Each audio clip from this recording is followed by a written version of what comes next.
Hai, halo kawan-kawan semua. Ketemu lagi dengan saya Anjar VDC. Kita akan mentulpat atau memproses gambar latihan 1 sampai dengan latihan 2 di proses master camp Bapak Ibu semua. Kawan-kawan semua.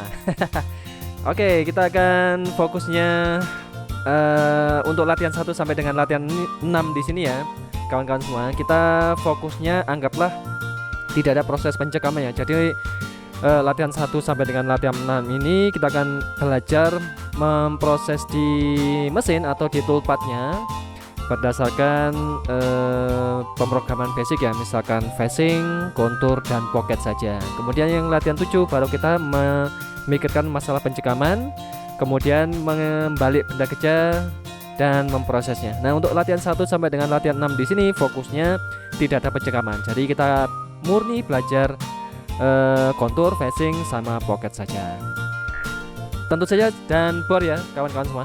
Oke, untuk yang latihan 1 di sini ada 2 gambar ya kawan-kawan semua, yaitu gambar 2 dimensi dan gambar 3 dimensi. Untuk gambar 3 dimensi saya sembunyikan ya. Untuk sementara ini kita akan bisa fokus mengerjakan toolpad kalau misalkan ada gambar 2 dimensi seperti ini. Nah, kawan-kawan semua, yang kawan-kawan semua harus perhatikan adalah end mill atau tool yang akan kita gunakan. Misalkan ini kalau kita klik dan kita analisa ya kawan-kawan, dia itu adalah diameter 8. Ya artinya slot ini bisa kita kerjakan ketika kita menggunakan end mill 8 atau di bawahnya ya kawan-kawan semua. Tidak bisa kita gunakan end mill yang besar supaya dia bisa mengerjakan yang bagian di dalamnya di sini. Oke, untuk yang latihan 1 sampai dengan latihan 2 ya, kita fokus membuat satu tool saja atau menggunakan satu buah tool, yaitu end mill 8 saja. Oke, jadi end mill 1 atau T1 kita gunakan end mill flat 8 mili. Baiklah, kita bisa klik top dulu dan kita tampilkan toolpad manajernya ya kawan-kawan semua. Caranya adalah kita masuk di menu view ya. Kemudian kalau kita lihat di sini di manajernya di sini ada toolpad, solid, plane, level, multi threading, art, group, dan recent function. Yang kita aktifasikan cukup toolpadnya saja kawan-kawan semua. Baiklah, yang pertama setelah kita mengaktifasikan toolpad manager, selanjutnya kita tampilkan mesinnya kawan-kawan. Dengan cara kita bisa masuk ke menu mesin, lalu kita pilih mesin yang akan kita gunakan, yaitu milling ya tentu saja. Kemudian teman-teman bisa memilih yang default saja ya, default. Nah, ini sudah saya setting dengan mesin yang ada di sini ya. Jadi ini kawan-kawan tidak perlu memperhatikan ini untuk sementara ini. Baiklah, sekarang mesin sudah ada, sekarang gambar sudah ada, dan berikutnya apa? Kita setting benda kerja awal. Benda kerja awal ukurannya berapa kawan-kawan semua? Maka caranya kita bisa masuk di tombol plus di sebelahnya properties mesin ini ya. Kita bisa expand, kemudian kalian bisa aktivasikan stock setup. Nah, pilihan stock setup di sini adalah membuat suatu benda kerja awal yang nanti kita bisa toolpad ya kawan-kawan semua. Di sini sementara ini untuk latihan 1 sampai dengan latihan 6 kita gunakan yang add from to corner ya. Karena gambarnya 2 dimensi, lebih cepat kalau kita gunakan yang add from to corner. Kita klik di sini dan kita klik ujung ketemu ujung. Misalkan ini ya, ujung pertama di sini dan ujung kedua adalah di sebelah sini kawan. Lalu di sini otomatis mendeteksi ya, tingginya 60, kemudian panjangnya itu adalah 90, tebalnya masih 0 ya kawan semua, karena dia kan berupa gambar 2 dimensi kan. Berarti tidak bisa atau tidak memiliki ketebalan seperti ini. Nah, sekarang benda kerja kalau kita lihat di gambar kita, dia itu adalah 20 mili ya. Nah, untuk latihan 1 di sini ini kita fokus mengerjakan facing ya, facing, kemudian kontur bagian dalam. Untuk yang bagian luar kita skip saja karena benda kerjanya adalah sama dengan ukuran gambarnya kawan-kawan semua. Jadi tidak perlu kita lakukan pengerjaan di bagian luar. Kita fokus facing sama mengerjakan slotnya saja. Baiklah, sekarang kita bisa aktivasikan tingginya ya. Misalkan tinggi benda kerja karena mintanya adalah 20 ya, maka ini kita besarkan saja. Misalkan kita buat aja 21. Oke, maka ketebalannya kalau kita putar, maka di sini sudah didapati tebalnya adalah 21 kawan-kawan semua. Berarti kalau misalkan ini saya facing harus mengurangi 1 mili ya, supaya dia kedapat ketebalan yang diinginkan, yaitu 20. Baiklah, sekarang kita klik OK dulu sementara ini ya kawan-kawan semua. Yang untuk yang di sini kalian biarkan saja ya, dimana originnya adalah ini, kemudian Y-nya adalah ini, dan Z-nya adalah 0. Kenapa? Ini maksudnya adalah originnya tombol ini loh, sumbu X, Y, Z titik tengah-tengah daripada benda kecil kita. Ini kalian bisa ubah saja, tapi saya sarankan biarkan saja ya, karena titik 0 acuan benda kecil di mesinnya adalah di sini kawan-kawan semua, di mesin di view ya. Kemudian show aksisnya adalah di sini, bukan di benda kecil sini ya, melainkan adalah di sini. Oke, jadi yang di sini tidak perlu kalian perhatikan, yang dirubah cukup Z-nya saja. Tapi untuk sementara ini Z-nya ini kita buat 0 saja dulu untuk memahami konsep phasing berikutnya. Kita klik OK dulu. Baik, maka benda kecilnya akan hilang ya, dan benda kecil akan kembali seperti ini, atau gambarnya akan kembali lagi seperti ini, tidak ada benda kecil. Nah, sebenarnya benda kecil ini aktif kawan-kawan semua. Kalian bisa masuk di menu toolbar, kemudian kita bisa aktifasikan stock display ya, maka dia akan muncul gambar seperti ini yang menandakan garis putus-putus berwarna merah ini adalah menandakan sebagai benda kecil awal. Oke, kita bisa klik kanan dan top ya. Baiklah, langkah pertama yang harus kita lakukan adalah memphasingnya dulu kawan-kawan semua. Kita bisa gunakan prosesnya adalah di menu toolbar ya. Kemudian yang di menu bagian 2 dimensi di sini nih, kalian bisa memilih yang phase. Oke. Kemudian kita disuruh ya. Nah di sini ada pilihannya. Select OK to use define stock ya. Jadi kalau misalkan kita klik OK, maka yang di phasing adalah benda kecil awal kita, yaitu ukurannya sama dengan 60, 90 seperti ini. Kalau kita ingin spesifik misalkan kotaknya ini ya, maka ini kita disuruh mengeklik geometrinya. Sementara ini untuk latihan 1 kita klik saja geometrinya kawan. Kita bisa gunakan metode seleksinya adalah chain. Kemudian tinggal kita klik satu kali saja di salah satu daripada garis yang 4 di sini nih. Misalkan saya mulainya dari garis vertikal sebelah kiri ya, kemudian kursor saya cenderung ke arah bawah. Supaya kenapa? Supaya panahnya ke arah atas kawan-kawan semua. Jadi kalau misalkan kita ngekliknya di arah seperti ini, maka kursornya atau panahnya akan bergerak ke arah bawah. Kalau saya ngeklik yang di sebelah kanan sini, maka kursornya akan berada di sebelah kanan ya, atau panahnya. Kalau saya cenderung di sebelah sini, maka arah panah bergerak ke arah kiri, seperti itu. Kita klik OK dulu ya. Yang artinya kotaknya ini yang akan kita phasing kawan-kawan semua. Jadi kotaknya yang kita klik tadi itu yang berwarna kuning itu adalah area yang akan kita phasing. Baiklah, kembali ke menu tool sekarang. Untuk toolbar type di sini kalian gunakan ketika kita misalkan memilih mana. Tadi kan phasing nih. Kalau misalkan kalian tidak ingin phasing ya tinggal dirubah saja di pocket, contour, slot mill atau model jumper. Sementara ini biarkan saja di phasing ya, karena kita akan memproses phasing. Kemudian toolnya, nah di sini di area putih di sini ini adalah semua tool yang nanti akan kita gunakan. Sementara ini masih kosong ya.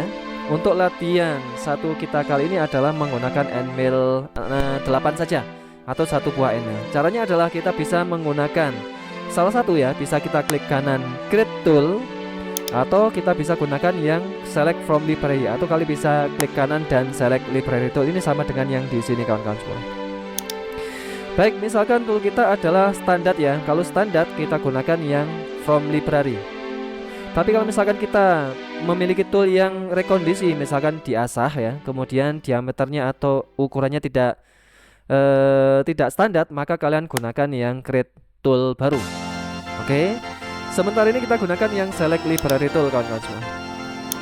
Nah, kemungkinan kalau misalkan kalian membuka pertama kali Mastercam ya, kemungkinan dia akan listnya akan ada banyak seperti ini kawan-kawan semua. Jadi ada tool number ya, di kolom tool number ada kolom assembly name, kemudian ada tool name, folder name, diameter, count radius dan seterusnya. Nah di sini ini adalah jenis tool ya. Untuk tool name-nya di sini kawan-kawan semua. Kalau kalian lihat di sini listnya itu ada banyak sekali. Misalkan kita sortir ke nomornya saja. Mulai dari NC Spot Drill, kemudian HSS Tin ya, ini adalah bor, sampai dengan paling bawah sendiri adalah treadmill yang nomor 280 di sini. Nah sebenarnya kan kita akan memilih cukup end mill saja atau jenis satu jenis tool saja, yaitu flat mill. Jadi tidak perlu kita lakukan tidak perlu kita menampilkan semua tool listnya di sini, cukup kita filter saja kan semua. Tombol filter di sini adalah fungsinya untuk mensortir berdasarkan jenis tool kawan semua, berdasarkan jenis tool, kemudian material dan semacamnya. Kita klik filter dulu ya kawan-kawan semua. Nah, maka akan muncul menu seperti ini. Di sini kita bisa memilih ya tool type-nya. Jadi tool tipenya kita bisa memilih apakah end mill flat saja, kemudian spear mill, bull mill, kemudian face mill sampai dengan lens barrel form ya. Nah, di sini adalah kalau misalkan ini saya aktifkan semua seperti ini, maka yang list muncul di sini itu akan ada banyak seperti ini ya kawan-kawan semua. Jadi dia menampilkan mulai dari spot drill sampai dengan yang ini tadi. Nah, sekarang kan kita cukup memilih yang land mill flat saja. Maka kalian bisa klik kaca seperti ini, diklik atau dihilangkan seperti ini, atau kita bisa klik none dulu, none, sehingga dia tidak terseleksi ya. Kemudian kita klik salah satunya saja, yaitu end mill flat seperti ini. Ini adalah untuk mensortir jenis end mill-nya ya, jenis toolnya. Apakah kita menggunakan flat saja, spear mill atau apapun yang nanti akan muncul di kolom di sini kawan-kawan semua. Jadi itu harus kalian pahami dulu. Baik, sementara ini kita bisa memilih yang tool flat mill saja, dan kemudian yang di sini nih, ini kita biarkan saja ya kawan-kawan semua. Jadi ini adalah tool material yang ada di listnya. Kalau misalkan HSS ini kita hilangkan, maka yang di sini tidak akan tampil yang jenis HSS. Kemudian carbide, TI dan seterusnya ini. Seperti itu ya. Jadi ini sementara ini kita all-kan dulu saja. Ini ya, kemudian kita bisa klik OK. Maka di sini akan muncul satu buah end mill flat saja, yaitu end mill flat mill. End mill flat seperti ini mulai dari diameter 3 sampai dengan 20. Kemudian solder mill ini dianggap sebagai end mill ya kan mas. Baik, sementara ini kita pilih yang nomor 217 atau end mill 8 mili ini, diameter 8 mili. Kita klik OK dulu. Kemudian kita sesuaikan tool yang akan kita gunakan di mesin. Misalkan di mesin adalah sudah terpasang end mill 8 itu dipasang nomor 1 misalkan. Karena ini kan 217 nih, berarti kita harus rubah dulu. Caranya kita bisa double klik saja tool yang barusan kita pilih, atau kalian bisa klik kanan dan pilih edit tool. Oke. Kemudian untuk dimensinya di sini ya, kalian bisa mengubah ukuran end mill-nya ya, atau mengubah toolnya. Misalkan kok toolnya tidak sesuai dengan yang kalian gunakan, kalian bisa isikan saja di sini. Mulai panjang, kemudian cutting length-nya, kemudian solder length-nya atau flute-nya itu berapa panjangnya, kemudian solder diameter yang tidak memakan di sini diameternya berapa, kemudian seng diameternya juga berapa. Ini kalian bisa ubah semau kalian. Kalau misalkan dirasa sudah, maka kita bisa masuk ke finalis properties atau finalis properties ya. Kita harus mengubah dulu tool numbernya. Ini harus disesuaikan dengan di mesinnya kawan semua. Jangan sampai yang di mastercam sama yang di mesin tidak sama, otomatis programnya akan salah nantinya. Ini kita bisa gunakan, misalkan saya nanti akan pasang di nomor 1 ya. Kita tekan 1, kemudian kita tekan enter ya. Maka kalau kita perhatikan untuk length offset kemudian diameter offset, dia akan mengikuti kawan semua. Kalau misalkan tool numbernya saya buat 12 enter ya, ini juga sama, yang artinya tool number, length offset sama diameter offset ini harus sama kawan semua. Jadi kalau misalkan output programnya kan berupa katakanlah T1H1, maka H di sini adalah length offset sama diameter offsetnya. Jadi kalau toolnya 12 maka hanya juga 12. Jadi ini harus sama kawan-kawan semua. Misalkan ini kita buat 1 saja. Baik, untuk yang head number kita biarkan 0 ya. Untuk penjelasannya adalah di video berikutnya. Kemudian CS. Nah, di sini kawan-kawan semua, kalian harus memilih salah satu. Apakah kalian menggunakan CS atau menggunakan spindle speed kawan-kawan semua. Kalau misalkan kita ingin menginputkan CS-nya, misalkan CS untuk material ABC misalkan, kita bisa inputkan, misalkan saja CS-nya ini saya inputkan 100 misalkan. Enter ya. Maka spindle speed yang harus mendapatkan CS 100 ini putarannya harus sekian. Oke, jadi kalian bisa mengisikan salah satu, apakah kalian fokusnya ke spindle speednya saja atau di CS-nya saja. Tidak bisa kita isikan secara bersamaan seperti ini kawan semua. Jadi kalian bisa isikan salah satunya saja. Apakah kalian mengejar value daripada cutting speednya atau kalian mengejar spindle speednya. Nah, biasanya kalau kita di sekolah-sekolah itu ya, biasanya kan putaran mesin kan dibatasi kawan-kawan semua. Misalkan putaran mesin tidak boleh lebih daripada 3000 kan. Berarti kalau tidak boleh 3000 ini kan lebih nih, maka mau nggak mau kita harus ubah ke spindle speednya, misalkan 3000 rpm misalkan. Nih ya, kalau kita tekan enter, maka CS-nya akan menurun. Jadi berdasarkan rumus putaran N sama dengan VC atau CS dikalikan 1000 per PD ya, dia adalah relatif sinkron ya kawan semua. Jadi CS dan RPM di sini dia itu sinkron, sama seperti radius sama diameter. Kalau misalkan kita mengubah radius, otomatis diameter akan berubah secara otomatis. Dan juga kalau misalkan kita mengubah diameter, tentu saja radius juga ikut berubah, sama dengan CS sama spindle speednya. Oke, jadi kalian fokus mengejar yang mana ya kawan-kawan semua. Baiklah, kemudian dari CS di sini RPM sama CS. Sekarang kita isikan FPT. FPT di sini adalah feet per tooth ya, atau pemakanan berdasarkan jumlah mata end millnya. Kalau misalkan semakin banyak jumlah matanya, misalkan ya number of tooth ia adalah 4 mata, maka setiap kali satu mata ini memakan, dia akan memakan sekian ini. Nah, untuk penghitungannya ini sebenarnya kita disarankan untuk melihat tabel tool yang kita pakai ya kawan-kawan semua. Kalau misalkan toolnya itu ada angkanya, misalkan untuk material sekian, S-nya sekian, FPT-nya sekian, maka itu yang kalian gunakan. Tapi kalau misalkan kita memiliki end mill atau memiliki tool yang tidak punya acuan fit rate dengan spindle speednya harus berapa, maka kita bisa gunakan rumus umum. Dengan cara kita menghitung FPT sama dengan diameter tool dibagi 200 ya. Tapi ini saya kira hanya berlaku untuk material-material yang ringan, misalkan aluminium dan di bawahnya itu kan semua. Kalau misalkan besi, kita harus menyesuaikan terlebih dahulu. Baik, untuk FPT nya kalau misalkan kita tidak memiliki tabelnya ya, maka tinggal kita isikan saja, yaitu diameter yaitu 8 ya, dibagi 200 enter, maka ketemu FPT untuk sekali pemakanan per matanya adalah 0,04, sehingga fit rate-nya akan ditemui di berdasarkan rumus perhitungannya satu kali putaran ya, dengan 4 mata di sini, maka fit rate-nya adalah 480 mm per menit. Ini adalah untuk satuannya mm per menit kawan-kawan semua. Jadi dalam satuan 1 menit ya, atau dari 1 menit waktu, dia bergerak sejauh 480 mili kawan-kawan semua. Ini adalah ukurannya mili karena kita menggunakan yang milimeter. Fit rate ini adalah pengertiannya pemakanan melintang atau pemakanan di sumbu X sama Y kawan-kawan. Kalau plung rate dia pemakanan ke arah Z negatif atau semacam bor itu ya. Retract adalah penarikan dari Z negatif ke Z positif, jadi dia naik. Kemudian spindle speed ini adalah putaran konstannya, RPM-nya berapa. Untuk plung rate-nya normalnya adalah maksimum separuh daripada fit rate. Kalau fit rate-nya adalah 480 ini, maka kita bisa isikan 480 dibagi 2. Ini adalah nilai maksimumnya kawan-kawan semua. Kenapa kok dibuat separuhnya? Karena pemakanan aksial ya, atau pemakanan ke bawah itu dia itu lebih berat daripada memakan ke samping untuk end mill-nya. Jadi untuk end mill-nya memang tidak disarankan langsung memakan ke arah bawah kawan-kawan semua. Jadi kita harus kecilkan. Untuk maksimumnya adalah separuh daripada fit rate. Kemudian retract, nah ini saya sarankan disamakan dengan fit rate saja.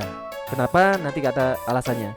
Sebenarnya untuk retract rate kita samakan, misalkan 480 ya, karena di sini adalah fit rate-nya 480. Kita klik finish dulu ya, atau kita tekan finish, maka end mill-nya akan terupdate nomor 1, kemudian flat mill dan bla bla bla bla. Kemudian fit rate-nya juga sudah otomatis terisi seperti ini kawan-kawan semua. Baiklah, untuk toolnya sudah selesai ya. Kemudian holder. Holder di sini kalian bisa pilih ya, holder yang kalian gunakan disesuaikan dengan yang mesin kalian gunakan. Tapi dalam pengerjaan kita kali ini yang gambar 2 dimensi seperti ini, saya kira untuk pemilihan holdernya tidak terlalu signifikan ya, karena kan yang dilihatkan toolnya bukan holdernya. Ini tool holder ini kalian aktifasikan ketika kalian mengerjakan material atau mengerjakan di mesin-mesin yang 5 akses, 4 akses atau di atasnya, dimana kemungkinan holder akan nabrak ke benda kecil atau menabrak ke yang lain kemungkinannya akan besar. Tapi kalau misalkan di mesin 3 akses saja atau gambar 2 dimensi, maka sebenarnya tidak perlu kita spesifik memilih holder seperti ini kawan-kawan semua. Tapi untuk tampilannya lebih bagus ya, kita aktifasikan saja holdernya. Misalkan kita buat yang di sini. Kemudian cut parameter. Nah, cut parameter di sini, ingat-ingat nanti di semua proses toolpath ya mesti ada cut parameter sama linking parameter kawan-kawan semua. Cut parameter berbicara mengenai metode penyayatannya atau gerakan penyayatannya. Sedangkan linking parameter berbicara ketebalannya mau memakan berapa mili ke arah dalam atau ke arah luar ya. Jadi kalau linking parameter berbicara dimensinya, kalau cut parameter berbicara proses pemakanannya atau jalan penyayatannya itu seperti apa. Baik, sekarang dimasuk di cut parameter. Di cutting metodenya di sini ada 4 proses ya kawan-kawan semua, yaitu zigzag, dia gerakannya seperti ini. Kemudian one way, dia satu arah ke sini, naik geser, turun, naik, makan, naik, geser, turun, makan, naik, geser, turun, makan. Jadi warna biru muda di sini disimbolkan adalah pemakanan ya, atau G01, G02 ataupun G03. Sedangkan yang garis kuning di sini adalah rapid atau G00, yang artinya kalau rapid ya berarti toolnya dipastikan dia di atas benda kerja ya kawan semua. Jadi dia tidak memakan benda kerja melainkan di atas benda kerja. Kemudian kalau kita gunakan one pass, artinya tool kita lebih besar daripada benda kerja yang kita kerjakan. Misalkan kita memiliki face mill ya, misalkan face millnya diameter 100 misalkan. Ini kan ukurannya kan 60 nih kawan semua. Kalau misalkan kalian menggunakan face mill diameter 100, maka satu kali pemakanan bisa kalian gunakan menggunakan yang proses one pass di sini. Kemudian dinamik di sini adalah proses yang saya kira paling aman dari semua proses facing ya. Tapi untuk sementara ini kita gunakan yang zigzag saja kawan semua. Nah, untuk zigzag di sini ada ukurannya, yaitu ini adalah across overlap ya. Ini adalah across overlapnya. Ketika dia sudah memakan seperti ini, dia melebihkan dari benda kerja ini berapa persen. Ini adalah across overlapnya. Jadi ketika dia sudah di tepi benda kerja, dia lebih keluar lagi sebesar berapa persen, yaitu di sini across overlap. Kemudian along overlap. Salah. Kalau across overlap adalah yang di sini. Jadi sebelum ke benda kerja di sini, ini kan ada tepinya di sumbu X di sini. Ini turun ke bawah ini berapa mili kan semua. Jadi dia 50 ya. Berarti kalau misalkan 50%, ini misalkan nolnya di sini, maka N mil turun 50% daripada permukaan benda kerja di sini. Nah, kalau permukaan benda kerja kan di sini kan 0. Berarti N mil 8, maka dia akan berdasarkan bergeser di sini sejauh 4 mili sehingga dia akan memakan ke sininya. Berarti dia posisinya mulai dari 0 di sini, gerak ke sana, thread, memakan separuhnya ya, 50%, kemudian dia bergeser ke sini dan seterusnya. Ini adalah across overlap. Jadi pertama kali makan, toolnya itu berada di pas di pojok-pojok, pas di ujung garis yang di sini nih. Pertama kali makan. Ini adalah across overlap. Kemudian along overlap ini adalah ini. Dia melebihkan berapa mili ke arah luarnya di sini kawan semua. Nah ini ya, setelah dia memakan di sini, dia itu bergerak ke arah sana, dia itu berapa mili atau berapa persen. Maka di sini ditulis 111%. 110 ya. Jadi dia agak keluar sedikit ya kawan semua. Kemudian approach decision adalah pada saat pertama kali tool masuk dengan permukaan benda kerja atau dinding benda kerja terhadap permukaan toolnya di sini ada jarak berapa persen ya. Jadi dia pertama approach decision atau pertama kali masuknya dia itu agak sedikit panjang ya. Itu adalah posisinya adalah ini 50%. Kemudian exit decision-nya adalah keluarnya. Jadi setelah dia selesai memakan ke sini, kemudian dia menambah panjang ke arah luar sehingga dia ditambah panjang seperti ini. Kalian bisa saja input semau kalian untuk supaya lebih efektif lagi ya kawan-kawan semua di across, along, approach dan exit distansinya. Kemudian step over distansinya adalah pergeseran pemakanan pertama dengan pemakanan kedua. Dia mau berapa persen? Normalnya maksimumnya adalah 75%. Semakin besar nilai step overnya, maka semakin cepat pengerjaannya, tetapi semakin banyak yang dimakan N mil-nya karena otomatis karena dia semakin banyak, maka ya semakin berat. Kalau misalkan kita kecilkan, maka semakin ringan, tapi semakin banyak waktu yang dibutuhkan untuk mengerjakan suatu proses facing di sini. Baiklah, kemudian di sini ada metodenya climbing sama konvensional. Ini adalah menyekop sama mencangkul dan menyekop ya. Nanti untuk penjelasannya adalah di video berikutnya. Untuk yang proses facing metode zigzag tidak peduli apakah dia climbing atau konvensional ya. Jadi dia tidak dipedulikan karena dia kan memprosesnya kan bolak-balik. Artinya dia mencangkul sama menyekop secara bersamaan. Jadi di ini tidak akan diperhatikan sama muscle game-nya kawan-kawan semua. Kemudian di sini ada event number of passes. Jadi kalau misalkan ini kalian aktifasikan event ya, maka dia pemakannya akan genap ya. Berapapun penyayatannya, berapa kali pun nanti dia akan memproses secara genap. Biasanya kalau genap di sini, kalau misalkan keluarnya di sebelah kiri, masuknya di sebelah kiri, maka keluarnya di sebelah kiri juga. Biasanya seperti itu. Kalau misalkan eventnya ini tidak kita nyalakan ya, maka dia akan memproses tidak peduli apakah dia genap ataupun ganjil ya kawan semua. Jadi ini adalah event number of passesnya. Kemudian auto angle. Nah, auto angle di sini ya. Di sini ada centang auto angle. Kalau misalkan ini saya aktifasikan, maka roughing angle-nya dia itu akan hilang ya, tidak bisa kita isikan. Tapi kalau misalkan ini kita isikan, misalkan 0 derajat, maka end mill akan bergerak mulai dari sebelah kiri bergerak ke arah kanan. Kemudian kalau misalkan ini saya arahkan ke 90 derajat ya, maka toolnya mulainya dari bawah, kemudian dia bergerak ke arah atas dulu. Kemudian kalau misalkan ini saya buat 180, maka toolnya bergerak dari arah kanan bergerak ke arah kiri. Oke, toolnya mulai dari arah kanan, kemudian dia bergerak ke arah kiri seperti ini. Kalau saya buat 270, maka toolnya mulai dari bawah ke arah mulai dari atas ke arah bawah seperti itu ya. Oke, kalau misalkan ini saya buat 0 derajat, maka toolnya mulai dari sebelah kiri ke arah kanan ya kawan-kawan semua. Ini adalah auto angle-nya atau roughing angle-nya kita mau berapa derajat. Kalau misalkan kalian inputkan 45 derajat, maka mulainya dari pojok kiri bawah di sini ya, dan dia bergerak ke arah kanan atas seperti ini. Ini adalah mulai start point kita mau seperti apa. Untuk sementara ini kita buat 0 saja dulu kawan-kawan semua. Kemudian stock lift on floor-nya di sini adalah penyisaan sebelum kita melakukan proses finishing berikutnya. Misalkan kalian ingin ada proses semi finish, ada proses roughing dan seterusnya, kita bisa isikan di sini kawan-kawan semua. Maka normalnya kalau misalkan kalian ingin facing tapi tidak ada proses finishing berikutnya ya, maka ini kita buat 0 saja. Tapi kalau misalkan ada proses selanjutnya, ini kalian buat 0, berapa atau 1 mili atau berapapun yang kalian isikan. Oke ya, jadi dia kalau misalkan ini saya isikan 1, maka misalkan depth-nya di sini saya isikan -1 ya, maka hasilnya bukan -1 melainkan 0 ya kawan-kawan semua. Karena ini kan ditambah 1 mili di permukaan yang diinginkan, jadi dia akan menambah ketebalannya nantinya. Nah, untuk sementara ini kita buat 0 saja untuk proses stock to lift on floor-nya atau di lantainya di sini nih. Dan ingat, kalau misalkan ini saya tulis minus, maka dia akan lebih dalam lagi ya kawan-kawan semua. Jadi dia misalkan katakanlah kita mau facing 1 mili, ini saya tambahkan 1 mili, maka hasilnya nanti akan memfacing 2 mili nanti yang di prosesnya nantinya. Jadi ini harus hati-hati. Normalnya ini kita buat 0. Baiklah, kemudian depth cut. Depth cut ini kalian gunakan ketika kalian ingin memakan secara bertahap ya. Misalkan memakan tebel, maka kan nggak bisa sekali makan, maka kita bisa aktifasikan depth cut. Dan kalian ingin memakan berapa mili untuk menuju ke ketebalan yang diinginkan. Linking parameter. Nah, retract adalah penarikan di luar ya. Kemudian field plane adalah jarak pertama kali tool sebelum mau masuk ke benda kerja, adalah field plane di sini. Kemudian top of stock adalah permukaan benda kerja awal sekarang posisinya di mana. Kemudian depth-nya adalah tujuan akhirnya kedalaman seperti apa.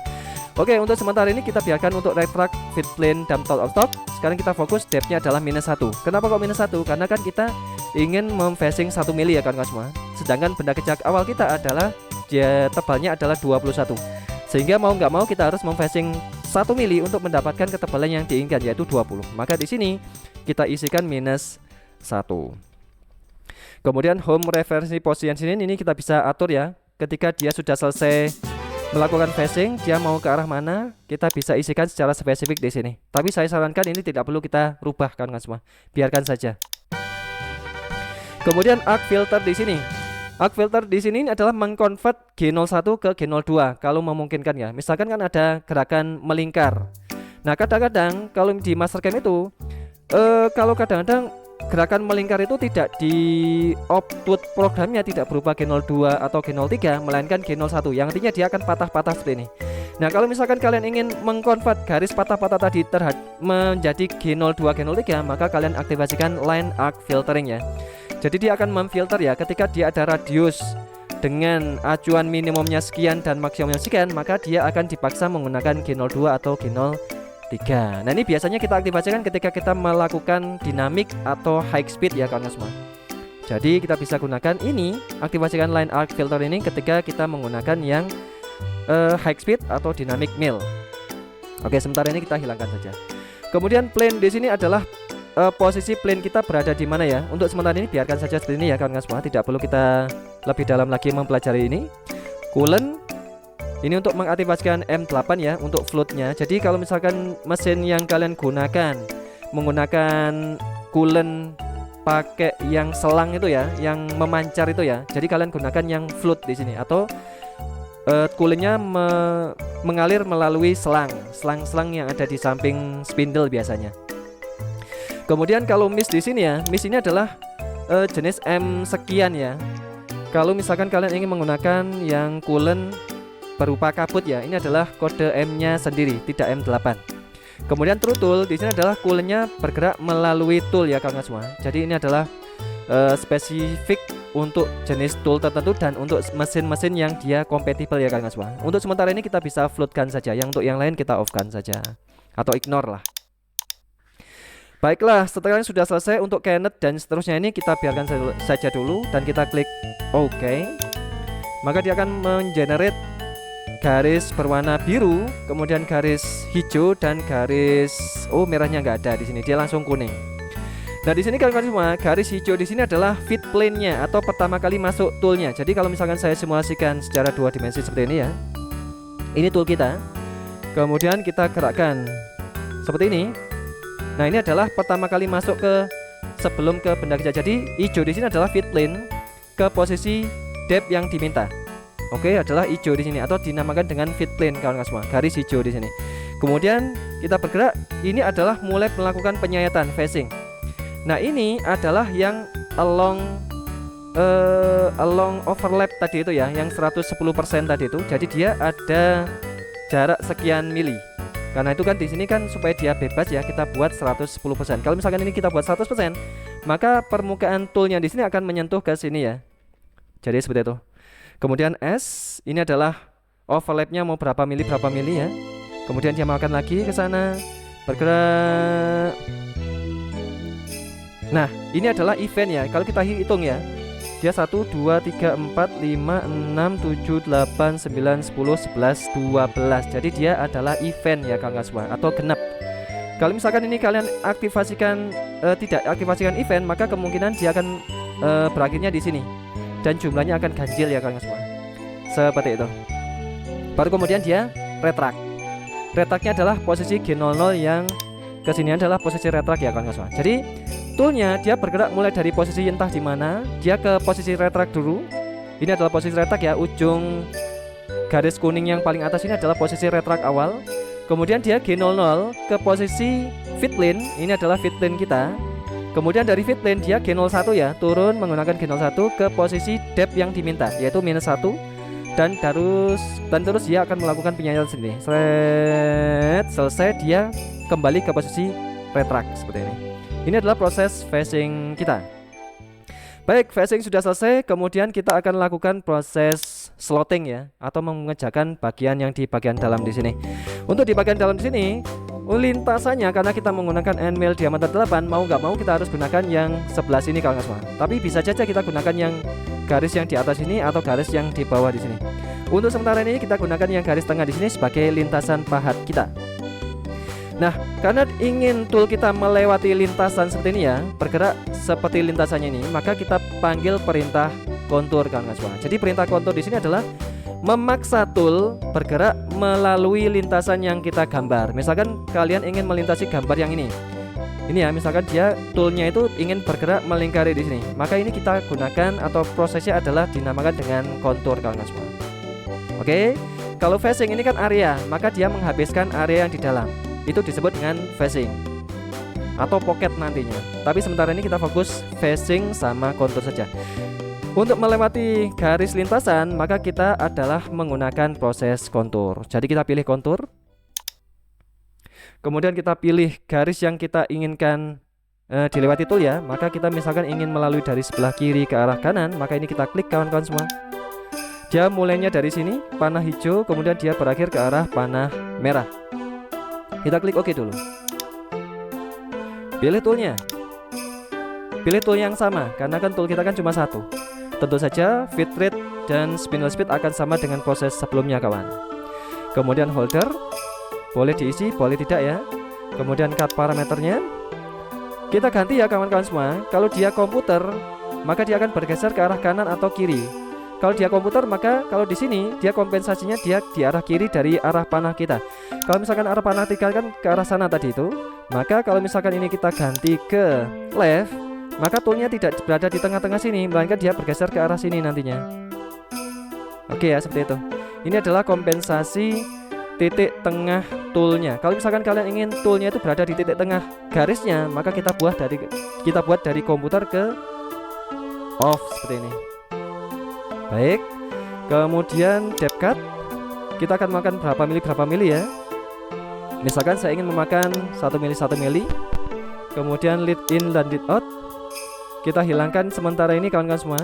Untuk penjelasannya di part berikutnya ya. Kemudian linking parameter kita isikan sama ya, 25, fit line-nya 10, top of clock adalah 0, dan depth-nya di sini misalkan kita buat minus berapa ya? Minus 6 ya kalau nggak salah ya. Minus 6. Tapi karena sebelumnya ada proses phasing minus 1, maka ini kita tambahkan lagi minus 1. Ini minus 1 adalah proses phasingnya tadi. Minus 6 di sini adalah yang diminta, sehingga dia ketemu minus 7. Filter tidak nyala, arc lane-nya tidak perlu kita perhatikan, coolant kita nyalakan. Dan kita klik OK kawan semua. Maka proses kita sudah selesai seperti ini. Kalau saya simulasikan, kita bisa pilih select all, kemudian diverifikan. Maka akan muncul proses atau grafik menu lagi ya. Grafik menu lagi yang menampilkan simulasi secara 3 dimensinya. Ini kita bisa play saja kawan semua. Oke, seperti itu dulu kawan semua. Semoga terbantukan ya untuk proses yang latihan 1 di sini. Penjelasannya agak sedikit panjang ya, supaya nanti untuk di video-video berikutnya kita tinggal mereview lagi saja. Baiklah, sekian dulu dari saya kawan semua. Semoga membantu dan kita ketemu lagi di part-part berikutnya. Bye bye dan ciao.